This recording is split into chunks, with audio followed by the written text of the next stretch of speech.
PCMC. I'm Mike Bongiorno. I'm joined today with my dear friend, Mon Calamari. Janine Gagliardi. Hello. Mon Gagliardi. That sounds pretty Star Wars. It is. I'm related to Admiral Akbar. Yeah, you're his distant cousin. That's right. There's a Star Wars book where, like, I guess Han Solo's in one of their ships, and he's like, "It's so fucking humid in here."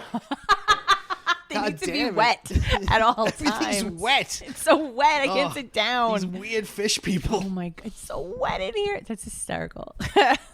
Janine, how are you?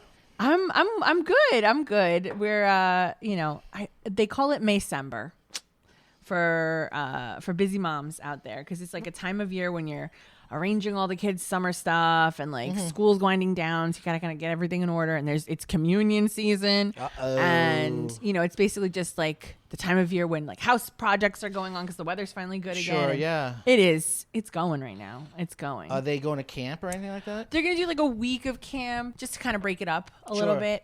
Together, separate? Together. Okay. And it's at their school, so they like are familiar with it. But that's fun. Mm-hmm. Yeah, so we're trying to like, break up the summer a little so it's not too crazy, because they just start to fight. They just start to fight. Yeah, well, you get feral. Like I remember being a kid, me and Anthony just fighting, like feral animals fighting over a piece of steak. You devolve 1 week out of school. You're not wearing clothes and you're just screaming underwear at each other. fighting over the Nintendo Switch. Yeah, like that's what's happening. Just two angry chihuahuas. Yeah, and I'm like, that's it. I come in with the spray bottle. But yeah, it's just so we gotta keep it moving. We can keep them out, keep them going. Keep it moving. But it gets expensive. You can't take these kids, to the Liberty Science Center every week. Like it gets crazy. Day. Yeah, so we have to plan it out, and and then the money goes in the envelopes for the communion. So here we go. Take them on the Beast this year. I should take them on the Beast. I wonder if they're big enough. It's so fast. Yeah, it's just a fast boat. I think there were young kids there. You do get disgusting water in your mouth. My kids would have their mouths wide open, like. Well, Janine, today we are here to talk about Harley Quinn. That's right. Not the character. Oh, I should get the doll. Oh, the doll. The doll you gave me. I have it. 20 years ago. That's right. That's even more 18 vintage. years ago. 18 years ago? Yeah. It's 2025. Yeah. So 2007. Yeah, you're right. No, I gave Janine a Harley Quinn Barbie, was it? Yeah, it's a Barbie. Yeah, in 2007. Mm-hmm. But even then it was a few years old because it was hard to find. Even then you had to track it down, yeah. So that it's even more vintage now. Well, I want to talk about it. You have been a Harley fan from jump. Harley Stan. But we are today focusing on the 2019 animated series on Max. That's right. Which is Crossfingers still running? I don't know. Maybe. Yeah, the last episode feels like it could have been a last episode. It could have been. I would be okay with it. I wouldn't be like, oh, but they had so many storylines to wrap up. Like, it's fine. I'd be okay with it too, especially because the last two seasons I haven't loved. Okay. The second to last one I didn't love. The last one I liked the idea of them in Metropolis and stuff. But I was just rewatching it again this week. And I think the first two seasons, really when strong. it's a tight group of Harley, Ivy, Psycho, Clayface, and King Shark, Cyborgman. Yeah, that's the real sweet spot. Frank. Oh, Frank. Freaking Frank. JB Smoove. So good. So where do we even begin? I had no idea he wrote for SNL.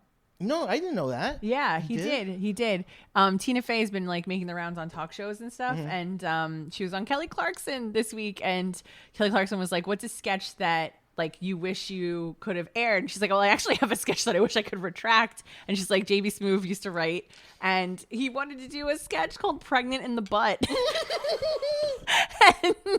and he would pitch it every week and it would never get made. So That's finally hilarious. one week she was like, "Come on, let's write it. We'll do it." And then it aired and it was horrible. This aired, It wow. was insane. So I have to track it down because she also said like Well, something live happened where like someone missed a line, but everybody kept going. So then it not only was it crazy, but it didn't make sense anymore. So it's just like it's a total mess, and I'm dying to see it. Just like imagine just a T-shirt with the words "pregnant in the butt" on it.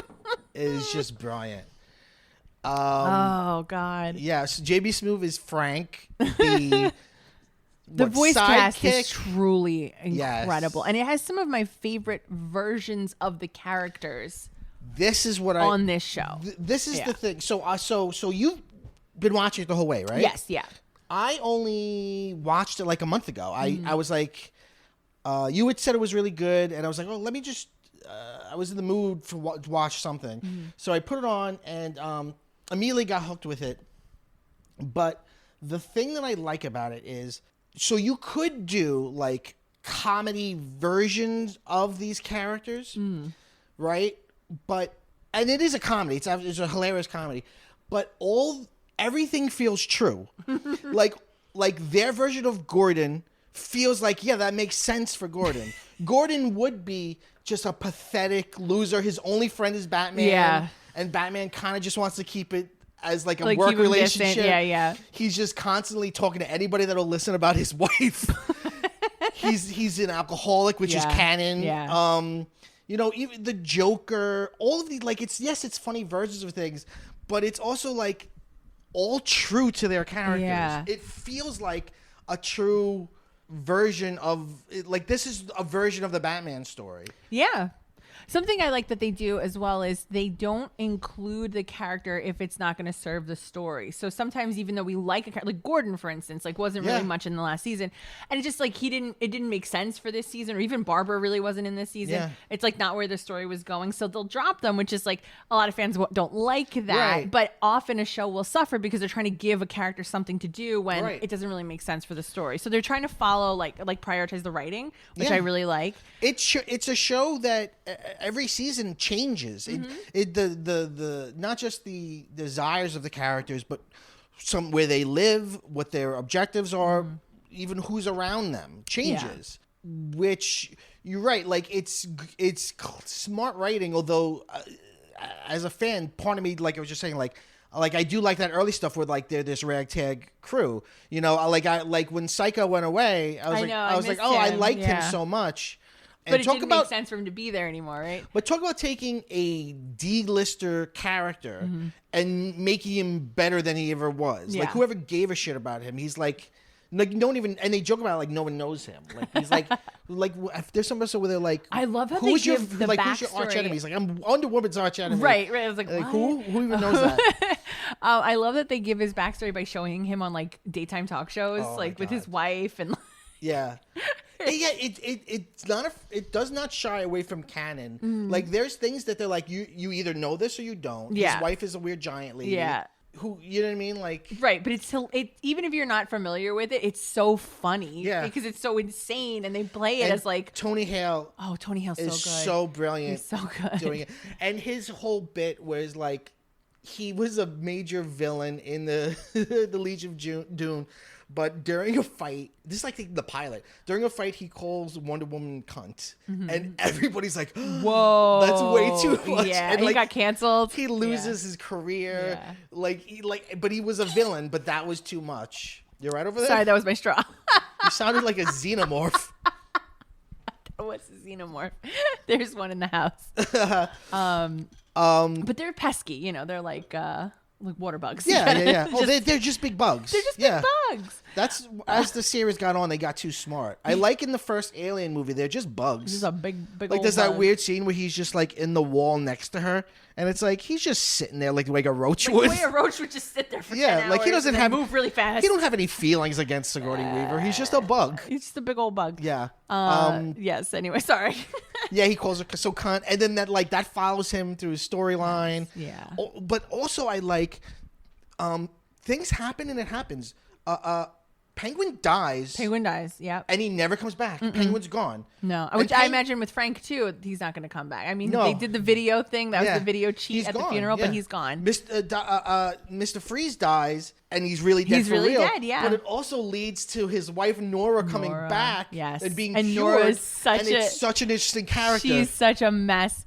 Bane falls in love with her. My Nora. My sweet Nora. I love Bane gets. But Bane is like my favorite. Bane I love is Bane the greatest. so much. Bane is voiced by the comedian James Adomian, who during the 2016 election, he was going. He did he's an impressionist. He did an amazing impression of Bernie Sanders, and so he did a lot of stuff as Bernie Sanders. Okay. But he's playing Bane. So this is another thing. Like they take what works from whatever version they want. Okay. He's playing Bane like I'm a big stupid guy, like he is in the comics, but he is doing Tom Hardy, the Tom Hardy voice, but like a funnier version of the Tom Hardy voice. Oh. But they give him a pit. Yes. At one point in the show, like the Bane pit, it's his rehabilitation pit. That whole arc where he meets Mama Macaroni. Oh my god, it's my she favorite. Teaches him, but Mama. He has a whole. But Mama, I can't. I am the pasta maker. That's the thing.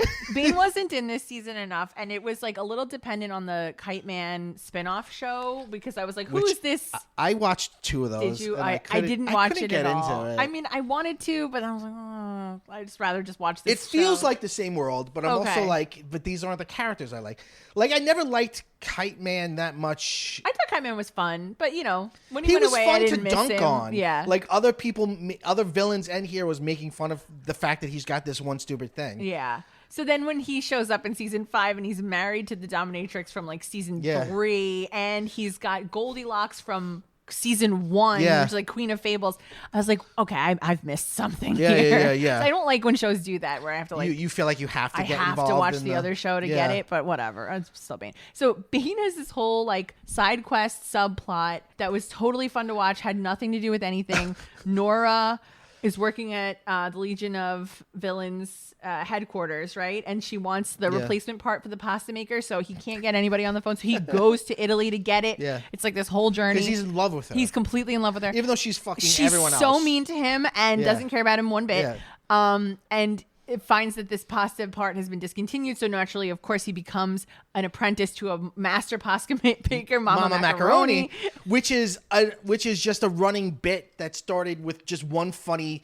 It was the funny name of a restaurant they go to, and then they just kept it as a runner. That's right. We're going to Mama Macaroni, right? Yes, and then eventually we meet her, and she's nuts. She is Mama Macaroni. She is. She puts olive oil in his tubes. And then the problem with the Bane episodes is that like you can't stop yourself from doing his voice. So Phil and I, like, the whole time we were watching the season, were just like baning around the house. I can't get enough, and I can't get enough of hearing it. It's always good. And in season 1, there's a lot of like him saying very mundane things. Like they're at that bat mitzvah, which is the second episode, which is bar mitzvah, which is again such a funny idea that it's a bar mitzvah. And Joker's there, and Joker's like, I don't want this. I ordered this chicken, but I don't want it. I want the steak. And he takes Bane's steak, and he's like, oh, can I have the chicken? And he's like, no, I might want that too. And he's like, then what are we doing here? Just like, he's just a guy. I know, he's just so like normal compared to most of them. But you can't escape the fact that he's a giant hulking beast in like this dominatrix costume. Basically, I love these gimp wear. And everyone, they don't even give him like a chair. No. They treat him like such shit. Yeah. Oh man. Giancarlo Esposito as Lex Luthor. Yeah. At least, well, then they change in the last season. They changed it. Yeah, he's got a different voice. I don't remember who does it, but yeah. So Giancarlo Esposito was Lex for 4 seasons. Aisha Tyler plays Lana. What's her name? Lena Luthor, his sister. Yes. She's great. Yes, she is great. Love her from her Archer days. I gotta tell you, the whole Brainiac storyline didn't do it for me. No, I thought it was interesting. And that that standalone episode that's like his story, just his family. Yeah, I was like, I like that one. I like concept episodes. I almost felt like it was Breaking Bad, it was the first episode or something, like where you see like backstory as a teacher. This is where it all began. Yeah, we're all over the place. All right, so I know. Let's talk a little bit about the cast. Harley Quinn is voiced by Kaylee Cuoco. Yes, who I never liked, but I was asking myself, why don't you like her? And I wonder if it's just some sexism that comes from the culture. Because I feel like people treat her like shit, and it's like, all I right, agree. Big Bang's not great. No, it's not. But like, what did she do to us?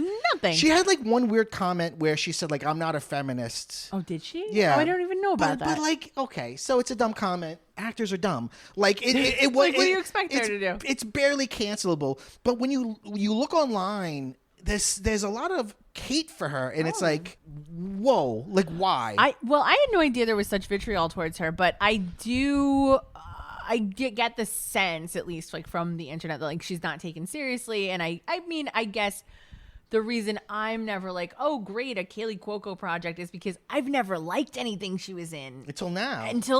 She's great, and as she produces Harley. it too. Yeah, she does. I love the way she does her voice. I love her voice.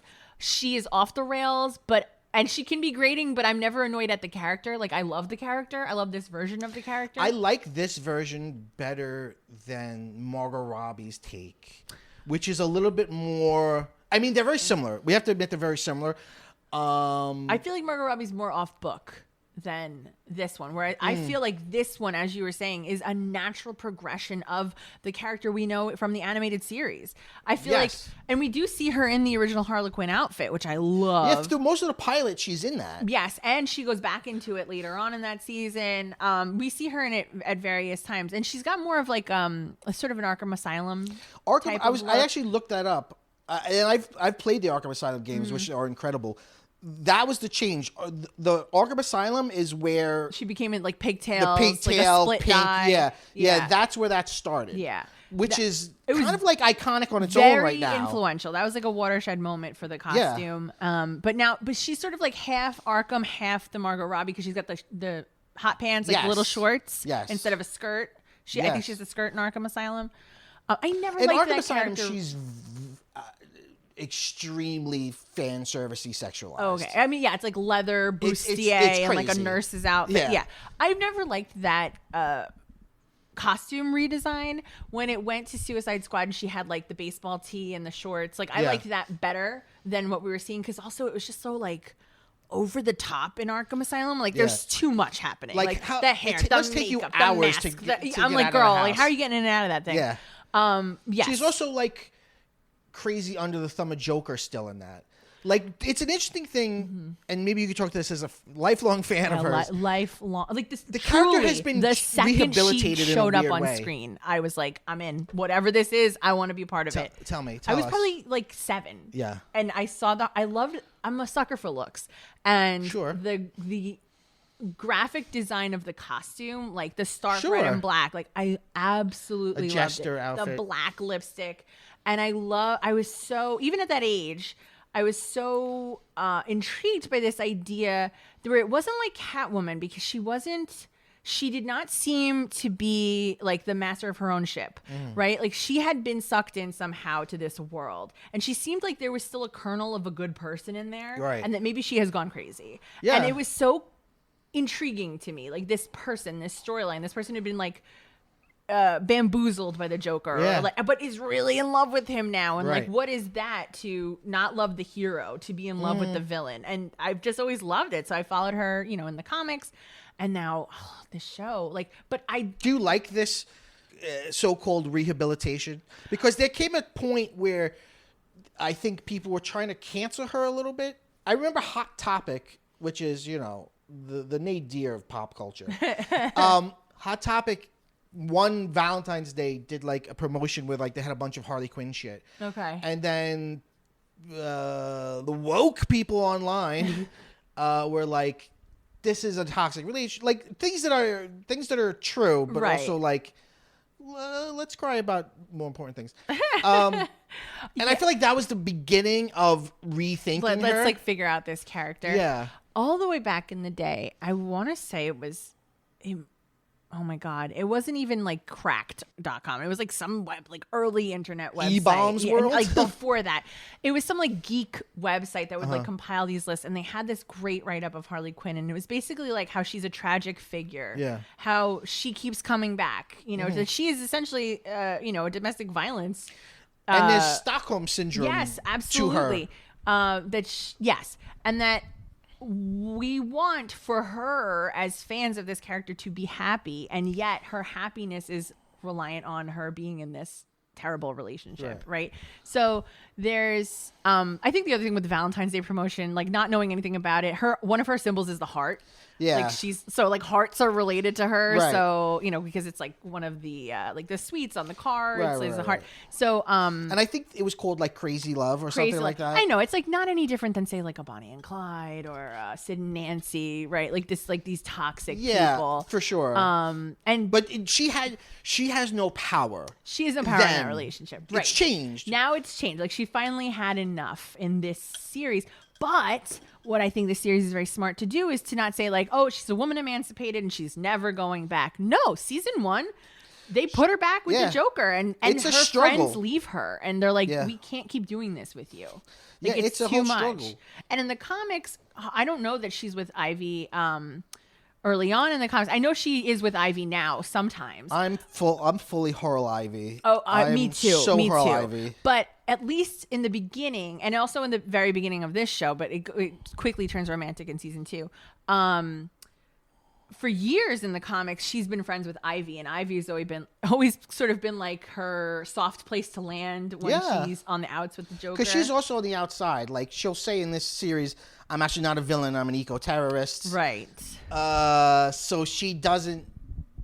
Whereas Harley sort of like wants to be accepted by the villain world, she doesn't, and she's happy being on the outside. Mm-hmm. Yeah. She prefers to be on the outside. I think that's season 4 is like she's going all in, like she's girl bossing. Right, yes. And she wants, Ivy wants to be, right. I guess, try to work within the system of the villain corporate But then also sphere. with that season, Harley's trying to be a hero. Yeah. So but interestingly, it doesn't work. She finds that she has to be in the gray. Yeah. Because she hangs out with Robin and Batgirl. Right. And she even gets her own costume. Which is, design-wise, such a cool idea. I love it. To have a Bat Harley Quinn costume. And that's when when Bruce is in jail being a DJ. That's right. I like that they commit to story. Mm-hmm. Like, if Bruce is going to go to jail, he's going to be in jail for the whole next season. The whole season, yeah. And then Alfred's going to try to go to jail to be with him. And then as soon as Alfred gets in, Bruce is coming out. And Alfred has his own superhero, the macaroni. No, the Yankee Doodle? Yankee Doodle, something Yeah, like that. yeah. He wears like an old, like he wears like a powdered wig. A powdered, Yeah. It's ridiculous. But I think that character's around because I feel like in Neil Gaiman's Whatever Happened to the Cape Crusader, I feel like he shows up in that costume at one point. So I think that is also like back from the archives. That's something that existed. I think so. That's incredible. Do you like did you see the Birds of Prey movie, which is kind of like the I've never Harley seen the Quinn-ish. Birds of Prey movie. It's story-wise, at least for Harley's arc, it's very similar to season 1 of the show. Really? Okay. It begins with her and Joker breaking up and her trying to find who she is without him, but also sad that he's not there. You know, and things whereas in the show she hooks up with or she becomes friends with well, I guess she's always friends, but she teams up with Ivy. In the movie she teams up with Birds of Prey and fights Black Mask. But it's a similar thing. It's a similar thing of like her without him. Yeah. Who is this character who it's clever. I mean, I think it's so ripe for exploration, this particular character, when she's sort of blown up in recent years, is because who is this character who seems to have a lot going on her own, but is so defined by her partner that even visually she's defined by her partner, right? Like her color scheme is opposite of his. Like she's also a clown. Like it's this thing of like, how can we separate this person from, you know, this other character who, played by Alan Tudyk, maybe my favorite Joker. Incredible. And I mean, that's saying something because Mark Hamill is absolutely wonderful. He's doing something different where like he's the Joker, but he's not like the Joker all the time. Like you could see that he's performative in some things, and there are times where he's like not jokering that hard. Right. He's especially not like when he's right with his girlfriend and her kids. When he wakes up with a CPAP machine on, the scream that I scrumped, it was unreal.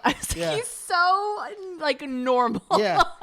And it's fascinating that like he's the middle-aged man trying to have it all. He wants that. He wants Yeah, that. he wants that part of life. Yes, and he has to have like just a hard-headed Latina to keep him in line. You know. Yeah. That's all he needed. Yeah. That's all the Joker needed. That's all he needed. But he's great. But he's also great as Clayface, a character I never thought that I'd care about. Oh God. But Clayface, I mean, they always had the thing of like he was an actor, so he wanted. But the idea that he's like this pretentious actor who like weirdly enunciates things for no reason. Yes. Is also to Alan Tudyk. Alan Tudyk's so great. He's an all-timer in terms of like voice actors. Just so one good. of the greats. Yeah. He's so funny. I love whenever he transforms. He still has those nasty, gnarled, rotten teeth yeah. in his head. So it'll be like James Gunn with big yellow teeth. Yeah. Oh, that whole season is so funny. Right. They make James Gunn who's playing himself. Yeah. Is making a movie about Bruce Wayne's father. Yeah. With Billy Bob Thornton. Yes. And it's really his voice, although he's not credited. And then he kills Billy Bob Thornton and then makes himself look like Billy Bob. Yes. To be in the movie. That's right. And here's a hard Wayne is gonna fall. Is that what it's called? Gonna fall. It's some ridiculous name like that. Oh my God. What about the episode where they go into Bruce's mind and it looks like the animated series, and it's just his parents being shot over and over again, and then she realizes that he's Batman. She didn't and then she keeps it as a secret because of patient doctor confidentiality. She still believes in it. That's right. She doesn't even tell Ivy that he's Batman. But here's another thing: Joker also knows he's Batman because of what Scarecrow did, and fans online are like, does he still know? Right. Does he just not care? I'm confused about it too, because in that episode, in the most recent season, when they're in his apartment, he doesn't seem to know. So, my headcanon. Well, in between, sorry to interrupt you. He does have that. In between, he does have that episode where he's sort of like he goes back to being a person with like a non-white skin tone. Like he looks like a human being now. Right. And so I wonder if it kind of just like he doesn't remember. Yeah, that could be it. Or I really like the theory that he just doesn't care. He doesn't care. It doesn't mean anything to him. Just like in that scene, Scarecrow takes his mask off and he's like, I could have done that. Now I know Batman's just some rich asshole. Yeah. He's like, that's very Where's reductive. my electric car, Bruce? So like it's like he doesn't care. Yeah. I could have died. He was so mad at him. He killed him, right? Yeah, and then that's it for Scarecrow. We don't see him again. Yeah. Mad Hatter has one episode, dies, and that's dead. It forever. It's also extremely bloody and gory. So just as a heads up, there's it's a lot of funny, blood but it is on the camera. Gross. Yeah. They do that in almost every episode. There's blood on the camera. Well, her weapon is a baseball bat that she uses to murder people. Yeah, she bludgeons people to death. So it's wildly violent. You know, wildly violent. Out of control. But so going back to how it feels true to the characters, this version of Bruce, where he is just an immature, he never grew up after his parents' death. He never evolved. He's a grown man, but he's really like a man-child. That obviously that's funny, but that makes sense to me. Yes, that he is this stagnated. The episode when he gets like he brings them back as zombies, and like these are my zombie parents, and everyone's like, all right, he's lost his mind. Wow, yeah. What gave it away that he dressed up as a bat and ran around? I know it makes perfect sense. He's a nut. He's emotionally stunted. I mean, they get to that. Just that being over, just the shooting over and over again. Yeah, which is really. It's so deep in that way of like, of course he's trapped in this moment. He's never moved past it. Look at his life. And it's something that they did in the Lego Batman films that I loved. Which is another funny version. Such a funny version, but also like that one is probably my favorite Joker Batman relationship. Their relationship together, like their sort of codependency. But this one is very similar in that way of like sort of making fun of it, but also being like, isn't it obvious? Like, of course he's like that. Right. Which is why I go to Joker knows he's Batman, but that's his. I mean, that's what happens in the pilot. In the pilot, or is it the pilot, or is it? I don't know. In the first season, somewhere, when Harley finally like comes to the realization like he doesn't love her, Joker doesn't love her. She's like he loves Batman. It's always been Batman. Batman's the only one he loved. They're in that relationship. I like Diedrich Bader as Bruce Wayne. Me too. I think it's gravelly enough, but it works. Did we do all the voices? What's her name? Lake Bell is Ivy. Oh yeah, being very much a straight man. Yes, talking like a regular person. Very deadpan. Yeah. But very funny. She's got a deep one voice. One of the hottest cartoons ever. She's great. Just ridiculously hot cartoon. We love her. She looks great. She's got this great. She's always in great outfits. Like when they dress up to go to parties, Yes. they're the gowns. The gowns. But I love her tree hugger inside shirt. Oh, that she wears when she's lounging. I love that. I love all of the stuff that they put them in. It feels very true to the character, but also just like great style wise. Yeah. Like I love it. Yeah. Like she's always in like a blazer and no pants, green pants. I don't know. Just her legs are green. I think they're pants. She's a very interesting color of green. Like yes, and she's not always green. When you think in she's not always fully green like that. No, that's a very specific design. So that sort of but changed. It works. Yeah. No, she's been the green in the comics, and she was green on the Batman. She was fully green. And so I do like. But in the animated series, she's not fully green. No, in right? the animated series, she's just like person colored, right? So, yeah, and then she just has the green costume. I prefer her green. I like her green. I like it. It's also it's makes a sense simple thing. It's very yes. simple. Like, okay, I get it. Right. So And she like has some- her- instead of melanin, she would have chlorophyll, Yeah. right? So she's Yeah, green. yeah. Yeah, I like that.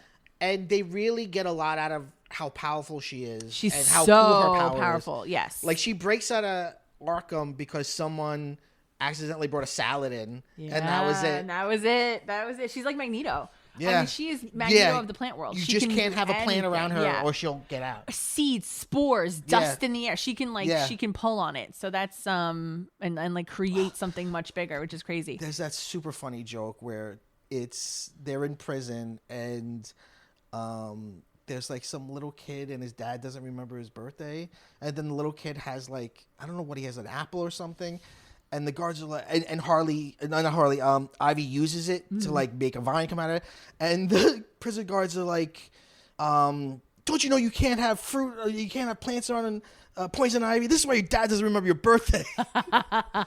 There's some real laugh out loud funny shit. Like there's a episode with Aquaman, and he says some stupid dad joke, and a dolphin jumps up and high fives him. It's so good. Oh, it's so funny. It's so funny. It so really is so irreverent funny. and crazy.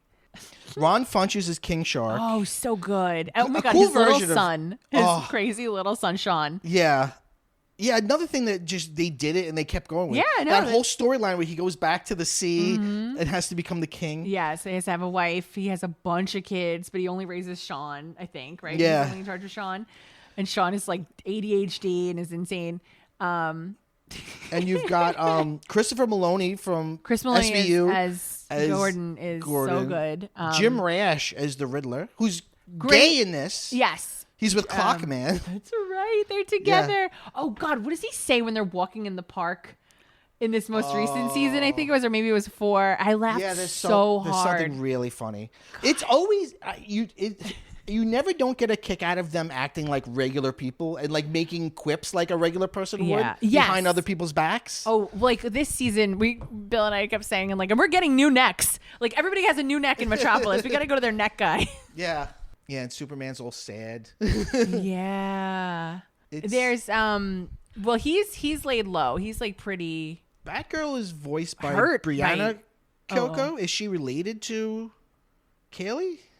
Oh, I don't know. Maybe She's also in The Kyoko? Flight Attendant, which was another Kaylee show. That's a Kaylee Cuoco show. Yeah. So maybe she is related. But again, going back to they pick what they want out of what they want. It's the version of Batgirl that's my favorite version. I think 2010. I'm a scruffy, I wear sneakers, and I made my own outfit Batgirl. Okay. I love that version that's my favorite version because she's not like overly sexualized. She's more like it's a lot like the new Peter Parker. It's like I'm a fun kid. Like she's a kid. Yeah. And I like that she's always more aligned, or at least more open-minded about working with people from the other side of the aisle, right? And she always kind of has been. There's been Gotham Girls, but she's sort of fighting them in that. I like this that they work together. Well, and then when she's Oracle, as part of the Birds of Prey. In the Mad Hatter episode, she keeps texting Harley, and she's like, Batgirl's texting me again. She's so eager, right? Well, that's it. You just brought up something interesting to me. Because every once in a while, something will happen that's part of the canonical Batman story, and it makes you go, oh, this is just a different version of it. Because Joker does shoot her and paralyze her, and she becomes Oracle, which is like, it's them doing a thing that happened in the comics that was a big deal. Yeah. So I was really shocked by that, because I did not think that was going to happen. To see a moment like see it happen, I was like, "Oh, we're doing Killing Joke, okay?" Yeah, like in this, yeah. It's a little not out of left field, but it is unexpected. I didn't see it's even happening. In Killing Joke, it's one of the most exceptionally cruel things that Joker does. Yeah, and in Killing Joke, it's also heavily implied that he rapes her. Yeah, rapes her. Yeah. Because Killing Joke is that Frank Miller? It's more. Oh, okay. It's Alan Moore. I was gonna say you can't have Frank Miller without rape. No. Well, I mean, to that extent, more too. It's gotta be weirdly sexual in some way. Yeah, sure. But did we do all the voices? Oh, I want to talk about the creators. Oh yeah. It's created by Justin Halpern, Dean Lorey, and Patrick Schumacher, and they had a show on NBC for one season called Powerless. Do you remember this? Giant Failure? Wait, yes, I do, because I read the comic Powerless. Yeah, and it was about an investigator, right? He's a detective. No. Oh, I'm thinking of Powers. Okay. It's about it's a funny DC show. Okay. It was like their first attempt at it, but it's NBC-ish. It's a live action show, and Ron Funches is in it. Oh. And who's the who was this? Vanessa Hudgens? Who was the star of the show? They work at Wayne Tech, and they make fun little things, and they're kind of, their job in the world is like to make. It's supposed to be like, this is what it's like to not be a superhero or a villain in this world. If you just live in that world. Yeah.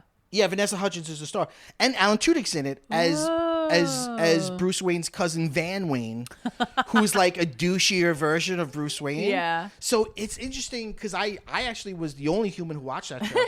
So it's interesting to see a lot of those elements coming back to here, like Alan Tudyk and Ron Funches, and just the idea of like the DC world funny. Mm-hmm. And I don't know if they created that show, but they're the creator of this show. Mm-hmm. And we've talked about this before. I love that DC is not interested in canon the way that Marvel is. Mm-hmm. Like they could be like, yeah, we got this show that's incredible, but then we have the Penguin show, which was fucking incredible in a whole different way. Yeah. Which I haven't seen it, but tonally it's so you couldn't be further from the tone of this show. Yeah.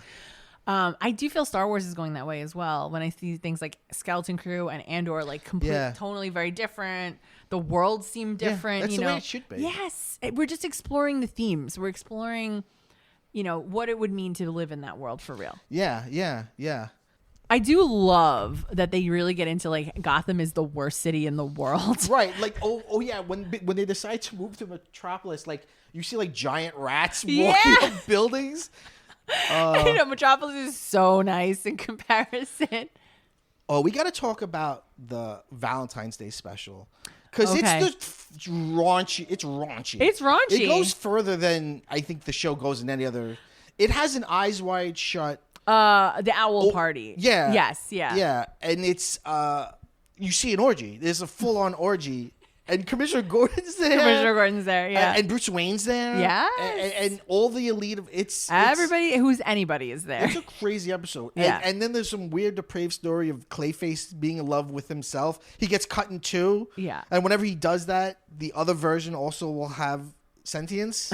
Yeah, that's right. Like his hand came up. Yeah. Right, but they can't touch each other because they'll become one again. They'll become one.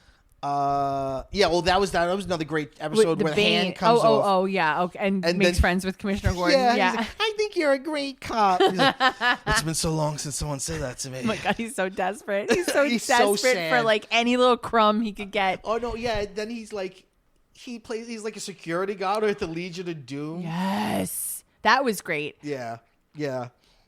That's the only storyline last season where I was like, what? Where they like cloned Harley, but she's 5% potato. because he put it in the Yes, microwave with that's the so baked stu- it's potato. so stupid. It's so stupid. And was that the version that killed Robin? No, that was the thing. She That was still what killed made Robin. it so confusing because she was also just sleepwalking. They're like, there must be another Harley. Well, there was Yeah. a potato Harley, Right. but also she was the one who killed Nightwing. Yeah.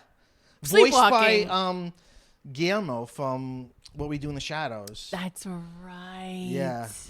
Oh man, I love that they had his butt in the coffin sticking I love out. the thing that The he cake. has a great butt. He's got a cake.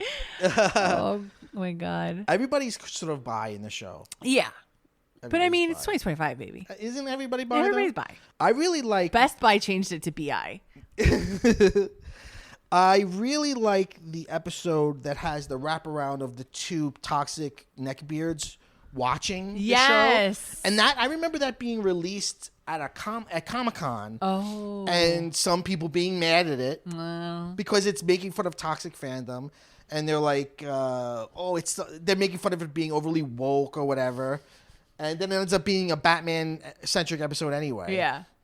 So it's funny because they gave you what you wanted, but they're gonna make fun of you. They're going to make fun of you. I don't know why. This is a note I wrote. Who's more of a sweet, sweet angel, Bane or King Shark? I think a sweet, sweet angel. I think Bane might be because King Shark can be a little selfish. He's constantly dumping his kid on them. He's like, well, sorry to bother you, but I gotta go do this thing. Like, I'm gonna leave. Yeah. Like, I don't care. Yeah. Whereas Bane is always doing for others. Yes. He's much more selfless. Yeah. But he does try to blow up the mall, but the mall had already. Well, he explodes everything. He explodes. He's the explosion. Well, there's the kid Todd who works at like the Starbucks who calls him Bam instead of Bane, and he's like, I come in here every day. You know my name is Bane. Yeah. And then he goes to like blow him up, and King Shark's like, he doesn't work on Wednesdays. Oh, they must have changed the schedule. Oh my god. His just mundane life is love just it. so funny. Yeah, just because you'd see that guy coming into your Starbucks every Yeah. day. You're like, well, I guess I got to change Starbucks now because I don't want to be next to him. He's yeah. King Shark. I mean, he killed his own brother. He got into it. And when he senses blood, he goes crazy. He goes totally nuts. Yeah. And there's this scene where he's like, I'm not good around blood. And then there's the blood and he goes crazy. And then who is it? I think, is it Frank? No, it's Clayface and Psycho that are like, oh, I really thought that he was like grossed out by blood. Yeah, it was a real misdirect. Oh, I felt vindicated. Remember on the show, I forget what we were talking about, but I was talking about Dark Side. I was like, I don't remember. I don't know if it's Dark Seed or Dark Side. Yeah. But Frank makes that joke. He's like, Dark Seed, Dark Side. I don't know. Oh, okay. Because nobody knows. Because you were like, it's clearly Dark Side. No one's ever called him Dark Seed. That's not true because I said I've never heard it said. Let's go to the tapes. Okay, I would love to. And here I'll edit it. It's like clearly your voice is like, no, it's Dark. I'm giving you that. That's not true, Ellen. Actually, that's not true. I did invite you. You did. You were invited to my birthday party. Did you see any of her weird last stand-up special? No, I didn't see it. It's like, I'm not mean, but also I am mean, and that's okay. And I'm trying to lean into this. Like, what happened to being mean? Yeah. Why can't people be mean anymore? It's so fucking weird. It's weird. It's so weird. Just go be rich in France, wherever you are. Just go I away don't know where for you a little are. bit and then come Britain? back. Who knows? Who knows? Go hang out with George W. Bush, you fucking weirdo. So something that disappointed me is around season 3, I guess they ran out of cash or whatever, or COVID. There's a market drop in quality of animation. Like, and you go, like, I was watching the first episode of season 3 and I was like, I Googled it and I found like a bunch of Reddit threads where people I can't believe how bad this looks. Wow. Like, did you notice that? I didn't notice because the designs are the same. I didn't watch them back to back. Oh, okay. So when it showed up, I was just like, oh, okay. And it had been like a year or whatever it was since the last one. So it didn't occur to me that it was worse. Yeah. But I think if I had binged it, I definitely would have noticed the drop off. Yeah, I think it gets a little better again. But in yeah. general, I think they've... Like, I think this last season looked good. Yeah. But they went from 13 episodes to 10 episodes. So it seems like it's running on its own steam. Like, I guess it has a dedicated fan base, but it hasn't set the world on fire, which is why like it's on a bubble now if it's gonna come back or not. 5 seasons is pretty good. Yeah, it's a good run. I mean, they got a lot done. Yeah. They got a lot. There's a lot of story. And in it's there. like a good place for them to end because it is sort of, it's an ending and a beginning in the sense that they're settled together. They're happy together. They have this new baby. Yeah. But, you know, she brings up like, and you have all these new people to therapize. And, you know, is she going to lean into the therapy thing now? Yeah. And, well, that's an interesting thing, too, because throughout the show, she'll see in reflections like her as a her as the doctor, Dr. Quinzel. Yeah, and like it'll be the part of her that is sort of gentle and kind and wants to help other people. It's really interesting. I like that her mother was really involved this season or towards the end of the season. Played by Susie Essman. Oh my God. And her father, or her parents being complete scumbags. Yeah. It's such an interesting wrinkle. And it's so tragic too, right? Yeah. Because she's constantly getting betrayed by them. She keeps coming back like as a dutiful daughter to try to please Which them. shows it's the Freud thing of like you look for a partner that just replicates what your parents are like. Yeah. There's depths to it. There really is. And I don't now. Granted, I have not read all of the Harley comics, so I don't know this. But I don't know that we've seen her parents before. I don't know either. Yeah, I don't know. And if so, I don't know if they were characterized in this way. But I think it's kind of brilliant. Yeah. What? This is a weird. The Joker becomes mayor of Gotham. At Yes. some point, but as a socialist, like his views are all wildly socialist. Yeah, well, it was because he couldn't get his kids into the Spanish immersion program, and it was like the like white rich families were able to do it, but he wasn't able to. So he's like, no, I got to change this. I got to get my kids into that program. So he just takes over the whole city because it's the Joker. Because he's gonna be the best freaking dad there is. You better believe it. Yeah. Which is so funny to me because you juxtapose it against, and they have this moment in this last season. This is why I did really enjoy this last season because he and Bruce are talking about parenting. Yeah. And like he's been a better parent to his stepchildren than Bruce has been to Damien, his own child, and like Nightwing has all these issues with him. Like you've never told me you're proud of me, that you love me, and Joker's like, oh Bruce, you gotta. You got to get on that, man. They referenced Jason Todd. Yeah. I think at that dinner party. Yeah. And the Joker makes some joke about like woo. Oh, like I guess they don't know that he killed him. Yeah. What happened there? He's just so great. But yeah, so he's the mayor. There's something so much else. wacky shit happens. There's in the last season where they go to Metropolis, there's a whole long storyline of Clayface kidnapping Perry White and becoming the editor-in-chief. Yeah. So he becomes Perry White and just keeps doing. They have and he's to report giving on Lois the theater. like horrible, stupid. They have to do every front page story is about the theater and like what play his play. Right, because he did a play that the Daily Planet did a bad review of. So he kidnaps and becomes Perry White. And then it was Bane who starts helping him. Bane starts helping him, right? Because he's such a bad writer, Clayface. Yeah. So Bane is smart and is like helping him out.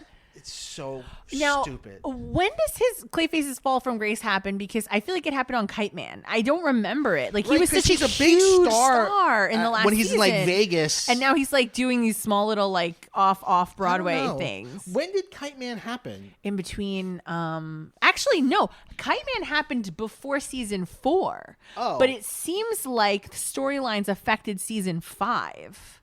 Oh, I don't know. And I don't know. I'm a little confused about that. Yeah, I did notice the fall from grace. Like, why did he go from being super famous to not again? And it's not like Andor. You know, I can't fill in the blanks. Right. What's the play that he's doing? Oh shit! It's like his autobiographical play, isn't it?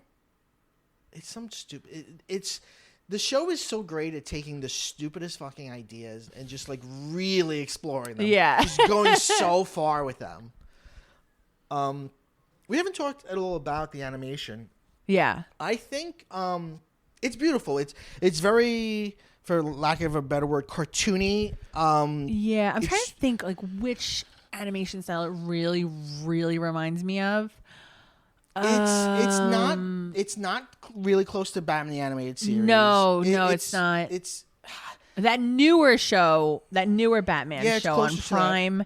Was like the animated series. It's a little bit close to very colorful. Family Guy. Similarly, it reminds me of Teen Titans, but not the Yes. not the really stylized one. The one that was Teen earlier. Titans yeah. The Teen Titans, just Teen Titans. Yeah, like that. That it reminds me of that sort of But animation. that's anime. Or, that's not kind of anime. This is more Justice League Unlimited, maybe. It's got a little bit more color to it and a little more angular style. The backgrounds are these really fascinating, like kind of watercolor things. And very impressionistic because like Gotham will have like an entirely red sky. Yeah. But it's super colorful. It's super beautiful to watch. But again, not for children. No, certainly not. I love the ongoing bit in season 1 that Harley has this weird goal of having Gotham name a highway after her. And Ivy's always like, yeah, sure, okay. Sure. And then in the last episode, they're on her highway, and she's like, wow, you did it. Just like, I love like little stupid. There are moments where it's sitcom-y, but that's such a funny idea that it's these crazy people. Like even just like, it's the Legion of Doom, and Bane and Scarecrow are like talking in the coffee clutch. Yeah. And Bane's like, I'm glad Harley told the Joker off. And then Joker's right behind him. He's like, oh, Joker, I was just talking about how rude Harley was to you. He's just so spineless. Yeah. I think he's in Kite Man for some reason. Bane is in Kite Man. Yeah, he is. Yeah. Definitely. Bane is in Kite Man. Is the Valentine's Day special the one where he's like gigantic and humping all the buildings? Yes. Okay. Yes. And we learn he has a micro penis. Yes. Brilliant. So brilliant. Oh my God, poor Bane. What can't about catch a break? There was an episode cameo with Swamp Thing, but you mean the creature from the Black Lagoon? Yeah. If you go back to our Halloween episode where I called Creature from the Black Lagoon Swamp Thing about 50 times. I mean, they're very close. But I like that this Swamp Thing is like a man bun kind of Man hipster, bun, yes! Man played bun by beard. Sam Richardson. Love. Yeah. And I don't know if I'm not a huge comic reader. Not that I'm above it. I just am not. So I don't know if Ivy and him ever did like hook up in the comics, but it makes a lot of fucking sense that they would, because they are so similar. And he teaches her about the green, tapping into the green, which is sort of this like psychic plane that all like natural green things inhabit. Like they have it's like the Force. It's like the Force. A little bit. You can meditate, you can reach and out and go into it. And that's where she sees Frank in spirit, like before he leaves. For good. He can help her there. Like if she's having a fight, like he can go in and Frank can go in and help her. Yeah. I love that he's like her son. Like they really get into that this season. Let's talk about the whole like arc of showing her origin and the weird, creepy doctor, professor Jason, who like tried to take her work. And it was I found it a really compelling story. Me too. I love that storyline. So she's a grad student, one of her professors she's having a relationship with. She's doing this research, and she ultimately creates Frank, who's a sentient plant. Obviously, this is like a huge deal. And he wants to claim her research as his own.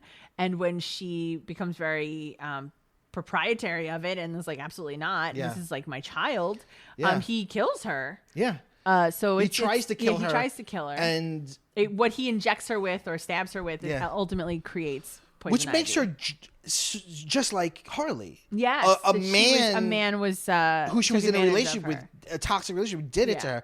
And I like how the episode, it keeps going to flashbacks showing you how this happened. And it begins with her like kind of being nice to him. And you're like, why is she being nice? But then she's like setting him up. Right. She's like, I'm going to get you. She gets him and does But then he turns into a horrible monster. He turns into like a weird monster. But just the whole, the way he's played in this sort of patriarchal, I'm a nice guy. Right. Like, I'm sorry. I hope you're not still mad about that. Like he tried to murder her and steal everything from her. Fully murder her. And then he was like, I'm so sorry about that. Like, I hope we can move past it. Yeah.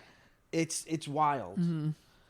Did you like? Oh, I'm so sorry. Yes. Hold that thought for 1 second. I love when Harley's like trying to save Poison Ivy, and she's like running through the building, and she goes into a lab, and there's two students having sex, and he's like, okay, and then like marks it down. And they're like, oh, sorry, we're just conducting an experiment. And she's like, oh, okay. And then she like runs past into another lab, and there's another 2 students having sex. And they're like, we're just having sex. She's like, God, I miss grad school. Grad school. That's funny. I did not have much sex at all during grad school. I had sex with my husband during grad school, but not at the building. So unfortunately, grad school was just a lot of blunts. Just like I was living like fucking Notorious B.I.G. It was just like blunts all day. It was a blunt fest. It's just blunt fest. I was when I first started, let's talk about this. When I first, I've been sober for 10 years now. I'm proud of you then. Proud of you now. Thank you. Thank you for the Ghostbusters reference. You're welcome.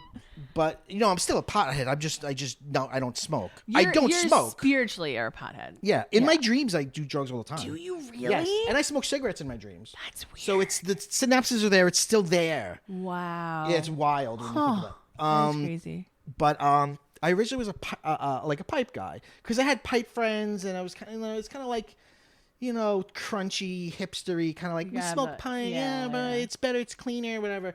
But then my pipe, who I named Michel after Michel Foucault, the philosopher, because I was in grad school, obviously. Okay. So you do things like that. And Michel fell out of my pocket and broke. Oh. But then someone I worked with, because I was also a waiter at the time, gave me a blunt wrapper for my birthday or something. Beautiful. And I had smoked blunts with other people. Yeah. But once I rolled my first blunt, because I was never a good roller. Like rolling joints, I always found hard to do. Okay. But rolling a blunt is very easy, especially if you have a blunt wrapper. Like, you don't open an actual cigar. And then I was like, oh, this is who I am now. So grad school is just blunts all day. Blunts all day. Blunts and blintzes. That was you. Yeah. So many blintzes. Oh man. You don't think you could return to? Well, now this is a whole other conversation, but you don't think you could return to that place without overdoing it? Yeah. No. Okay. No, I don't think, and I think that's what you have to come to. You have to know your limitations, and one of my limitations is the ability to regulate. Because I'm such an anxious guy. It gives you this release valve, so you want that all the time. The second you'd have that, you'd be like, okay. You're like, oh, this is great, because when I started, I was like, this is the answer. This is what I've always looked for. Right. But then like everything else, like you use. Were you medicated at the time? No, no. So it's self-medicating. I wonder if that would change things, but I'm not encouraging you to try. I'm just wondering. No. I mean, obviously, everyone who's ever been in my position has 10 years in thought like, I wonder if I could. Yeah. But I guess it's always the nagging sense of like, I bet I could a little. I mean, I could tell you, being 10 years into it, I don't think about it every day, but it is there. Oh my God, ask me about the seltzer story. Oh my God, what is this true seltzer story? Is it the name of the seltzer true seltzer, or is this a factual seltzer story? It's a factual seltzer story. Okay. And it's barely a story, and it just happened to me a few hours ago. And as it happened, I was on my way here, and I texted you asking me about the seltzer story. You have to ask me about this story, and I just immediately forgot. I just remembered it because weed's involved. I was walking to my car, and I had a seltzer water. And my little backpack with the recorder, and I smell weed, which is now it's a triggering thing for me because it's everywhere now that it's legal. Oh, it's everywhere, yeah. So I smell really strong weed. So I look over, and it's just like a bunch of young guys in a car smoking weed, and then but I don't like look at them in an aggressive way. I just look towards them, and then I keep walking, and then one of the kids goes, "Nice seltzer, F word."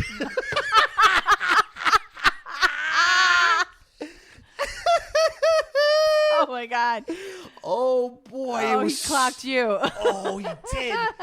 Because once you turn 30, you crave seltzer. It's just a thing. It's before 30, it's gross. After 30, it's your lifeblood. And carbonated water. And I don't know. This is so hysterical. Funny. Just for calling me the F word is so funny. Nice seltzer. F word. Oh my God. What is masculinity? It's so funny.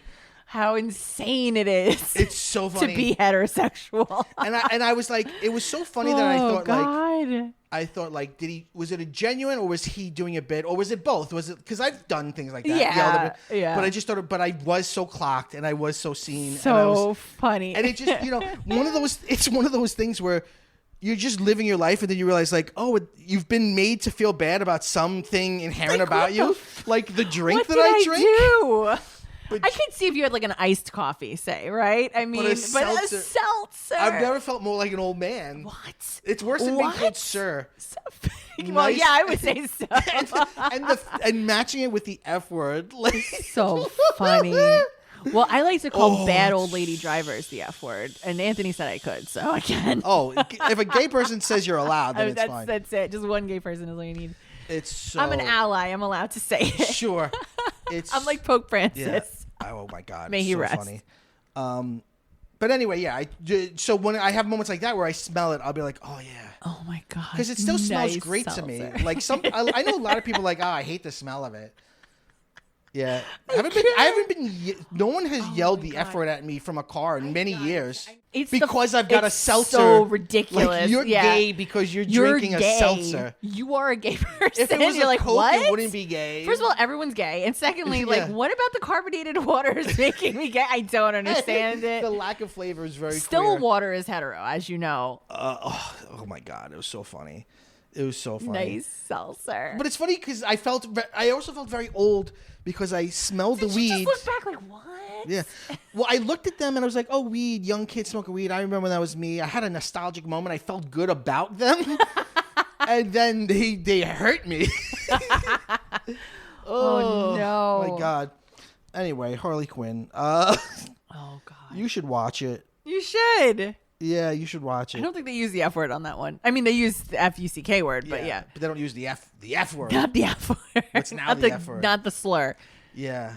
All right. Well, there was no structure to that. We basically just talked about Harley Quinn. Yeah, but I do feel like the characters is like a good entry point, like talking about the show, because there are so many storylines. You really can't go like season by season, but they move around a lot. There's a lot of moving pieces, and ultimately, like, the characters do have great trajectories. They do have great arcs. It does feel like a natural progression of where these characters to be. It's a great ensemble. It's ensemble. It's truly a show that has a huge amount of characters, and they all are characters and have things that they're doing. Yeah. Whether they're being focused on or not. Oh, something else that I wanted to bring up was the nature of Harley and Ivy's relationship progression. Yeah. Like, they don't do the thing that a lot of shows, like the trap they fall into to try to like make the show interesting, is like breaking them up and bringing them back together. Don't. Once they're together, right. and their relationship has ups and downs, and they fight, and there's different things, like they go in different directions, but ultimately, like, they're supportive of each other. Yeah.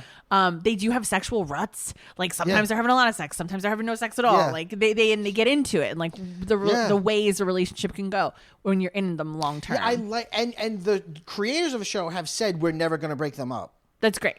I love that.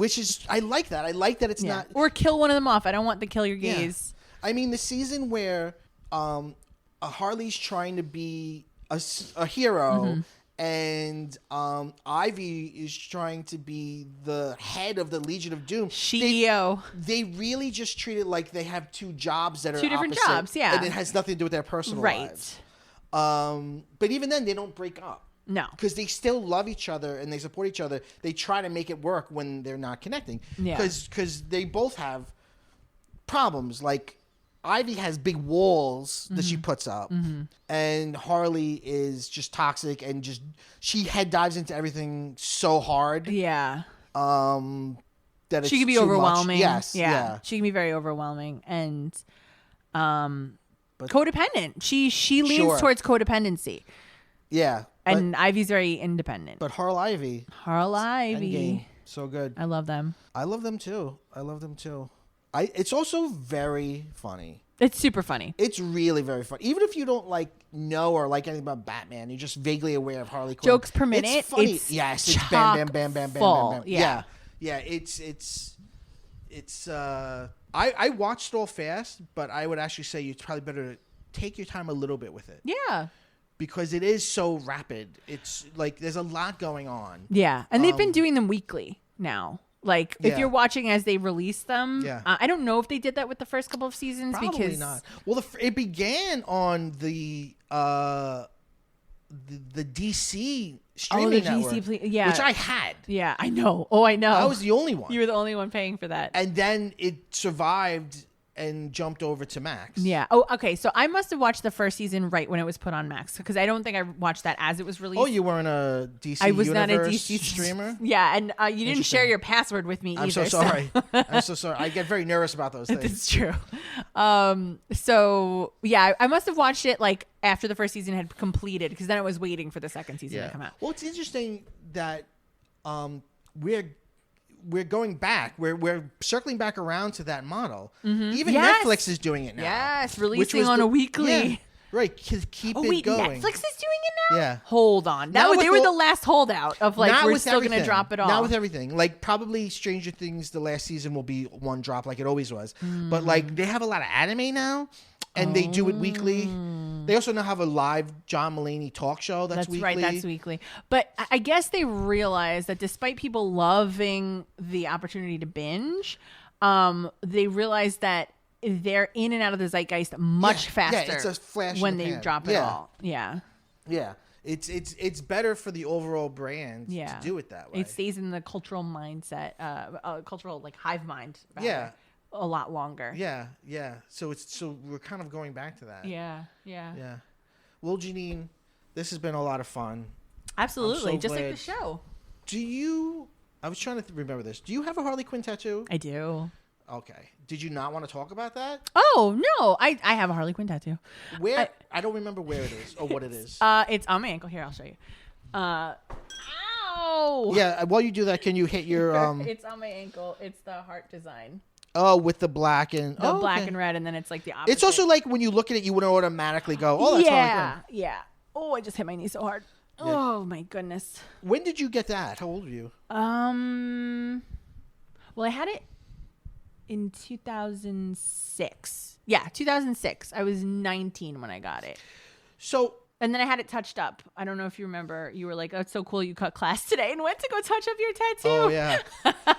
But red dye. I was going to say you need to touch it up again. Yeah, I need to touch it up again. Red dye doesn't do well on my skin, so unfortunately. I don't think it does well. I think it fades in general. Maybe it does, yeah. It's a color that fades. I did not realize that at the time, so now I have to touch it up every so often, so I'm going to have to go back. I've not been under the needle, oh my God, I don't know, since. It's been like... How many tattoos do you have? 3. I have 3. But I haven't... I want way more than I have. I haven't gotten one in, I'm going to say 20 years. Oh, that's too long. Like, I think I haven't gotten one in 2 years. Okay. Or 1 year? 18 years? 18 years. Yeah, about 18 years. Because when I got it touched up was the last time It's time. Yeah, I have to. It's time. I have a few more that I want to get, but I also feel like it's a little midlife crisis-y. But then again, why shouldn't I have a midlife crisis? Men can do it. I should too. Sure. But I mean... I don't want like a whole sleeve, but I want a couple things. Well, actually, a waitress at Benihana. Okay. She, like when you meet somebody and you've had this idea in your head and they articulate it in a way that you haven't, and you're like, yes, that's it. Oh, okay. Me and Jen went to Benihana and she had like some Pokemon on her. She had like Pokemon on her arm and like Harry Potter. Okay. But it wasn't like a sleeve. It wasn't this long thing. Yeah. And that's popular now. Ariana Grande has that, where she just has like a. Actually, she has a Pokemon also. She has an Eevee, and then she has like a couple of other things. It's like a loose sleeve. Like it's kind of like what I do. Around. Like I've got but she said, "Oh, it's stickers. It's stickers. Stickers, like a sticker book." Yeah, and I was like, "Yes, that's what I'm doing. I love that. That's what I'm doing. Like I just like stickers. Like I've got He-Man sword, and like I just want more stickers. But I am getting closer and closer to my hands because I do love the idea of hand tattoos. Oh, like Ariana knuckles? Ariana Grande, like MS-13. Or no. Like do you want to get the knuckle tattoo? Like on the like hand jewelry. Yeah. Okay. I just like they fade so much. Though. Yes, because because you use your hand so much. Yeah. I'm into symmetry. Like I have one on the inside of my that's the big one, but I have one on the inside of my other foot. So I have like one on each side.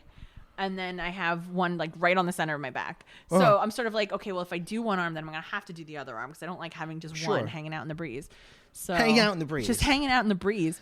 But that's what keeps you going. Like now that I have one on this wrist, I want something on this wrist. But now I have like almost 40-year-old money. So I want to like go to a nice place and do it like with an artist, like not have some like doodle do it. I kind of like showing up somewhere. Just showing up randomly. Yeah. Well, like when I got the He-Man sword. They're nice though. Like the lines are very good. They're very clean looking. They don't look crazy. Well, I also do only black outlines. Yeah. I don't do color. I just do. That's just my aesthetic. I like. That's the problem. Outline. I got them too young. Where I was like, aesthetic wasn't a thing yet, right? Yeah. So I'm just gonna get some with color, some black and white, whatever. Yeah. And now I'm like, oh god. And now I have to commit. Like I have 2 with color, and I don't really like that anymore. It doesn't matter. It doesn't matter. Yeah. But you know what? I understand this is a big thing for people. It's personal. It's their bodies. I don't like how easy it is to take tattoos away now. And I know, like, sometimes you were young, maybe you had a hate tattoo and you want to change your life. Like, I get that. It's your own body. It's your own journey. Mm-hmm. But I always liked the permanence of it. Like, that was the thing. Yeah. That was part of it, right? Yeah. And it's money, yes. And it's painful. Mm. But you can do it. Where this was not something you could have done before, really. Mm. Like, Pete Davidson just got rid of all of his tattoos and stuff. I know. And I don't think I'd ever do that. Even if I hate it. And I don't like my first tattoo. It's some stupid, like, Asian, like, I don't even know what Asian language it is. It's just some stupid... I was white 18-year-old being like, that looks cool. Yeah, but that was very trendy at the time, right? Yeah. And now it's all that do you time. Do you know about cyber sigilism? No. That's like what the kids are getting these days. Oh, what are the kids doing? Cyber sigilism. What is that? It's like space tribal. Like that. Huh. Like a robot drew it or something. I think it's ugly. But it's it's in style right now. That's what people like. I think in general you should probably never go for a tattoo that's in style. This is super in right now, which I'm like, how it looks so dated. Like to me, that looks dated. Like remember but people with the tribal, like the ring around the arm. Yeah, that was big for a while. You know what's so funny? And now it's just I can date you by that. I'm like, you were young in 1995. You're Gen Z 1996. or elder millennial. For sure. Or Gen X. Sorry. Gen X or elder millennial. Yeah, not Gen Z. Yeah, 100%. Yeah, Gen X. For sure you're Gen X. Yeah, definitely. All right, but we got to put this episode to bed. But why'd you get the Harley tattoo? You started talking about it before when you were a kid, you saw it. But what about her? Were you thrilled by her? Did you want to be her? All of the above. Okay. Yeah. I'm a big Batman girly. Loved Batman the Animated Series. Okay. Started getting into comic books. I was really into comic books at the time that I got the tattoo. I was actually like moonlighting at a comic book store. And so I was always surrounded by it. And I was like, well, who's my favorite? Like, you have to pick, right? Because you're like being bombarded by all this imagery. And she was always my favorite. And so I was like, well, let me get this. But I would say what appeals to me about this character, and maybe is that she can be redeemed, that there's so much there to mine. And that... Because she's very different than she was when you first met her. Oh, yeah. And I still love her. Yeah. I still love her.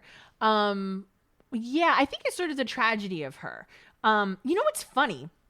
I'm also very, very, very into Greek mythology. Mm-hmm. And my favorite story was always Psyche and Eros. And it's about this like... remember that. So it's very brief. It's like this very innocent girl who's basically like...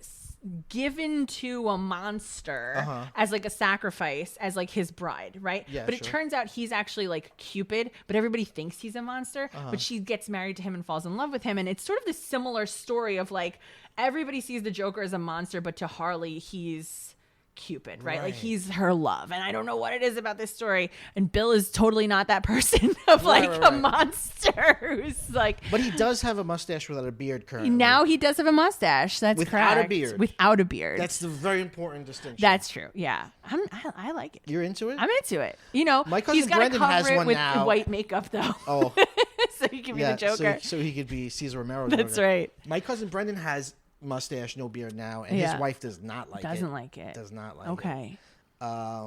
Jen's always telling me to do it. You should do it. But I've done it before, and I don't know. I just feel like everyone looks creepy doing it.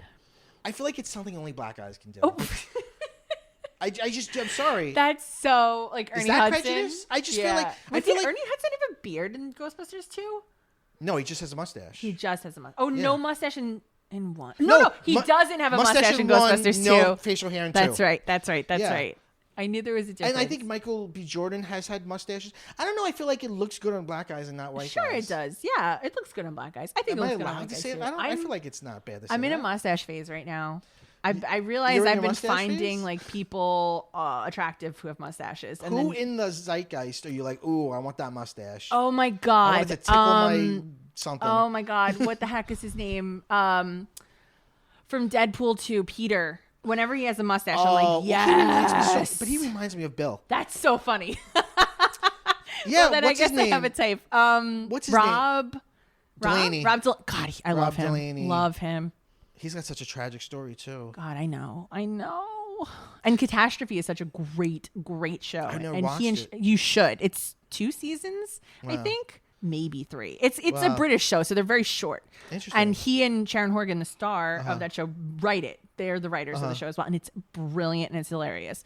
And it's sort of darkly funny. And he was writing it as he was losing his son, and it was like, oh.